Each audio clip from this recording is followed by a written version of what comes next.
அஸ்ஸலாமலைக்கும். Hi friends. இன்னைக்கு kitchen cleaning vlog தான் பார்க்க போறோம். பசங்கள ஸ்கூலுக்கு அனுப்பிட்டு வேலையை ஸ்டார்ட் பண்ணிட்டேன். அப்பப்போ கிளீன் பண்றது தான். அர்ஜென்ட்டா சமைக்கும் போது எடுத்த பொருள் வேற இடத்துல வச்சிருது. இல்லன்னா மசாலா எடுக்கும்போது கீழே கொட்டிடும். இதுல வேற நிறைய எறும்புங்க தொல்லை. சரி, அதனால எல்லா பொருளும் எடுத்து வச்சுட்டு ஆல்ரெடி ஷெல்ஃபுக்கு நான் ஸ்டிக்கர் போட்டிருக்கேன். ஸ்டிக்கர் இது வரைக்கும் கலண்டு வரல. வெறும் டஸ்ட் மட்டும்தான் இருந்தது.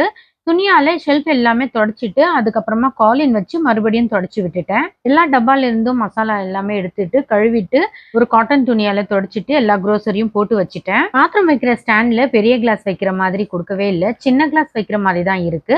அதனால நான் ஷெல்ஃப்லயே பெரிய கிளாஸ் எல்லாம் வச்சிருவேன். காலியான கோதுமை மாவு பக்கெட்டும் கழுவி தொடச்சிட்டு அரைச்சிட்டு வந்த கோதுமை மாவு அதுல போட்டு வச்சுட்டேன். கிளீன் பண்ணி முடிக்கிறதுக்கு ஈவினிங் ஆயிடுச்சு. அதனால டீ போட்டு குடிச்சிட்டு அதுக்கப்புறமா வேலையை ஸ்டார்ட் பண்ணலாம்னு கிச்சன் கவுண்டர் டாப் ஸ்டவ் எல்லாமே கழுவிட்டு கிச்சன் மாப் போட்டு தொடச்சிட்டேன். சமையல் வேலையும் பார்த்துட்டு கிச்சன் கிளீன் பண்றதுக்கு ஈவினிங் ஆயிடுச்சு. எனக்கு இன்னைக்கான டே ரொம்ப டயர்டா போச்சு. Bye friends.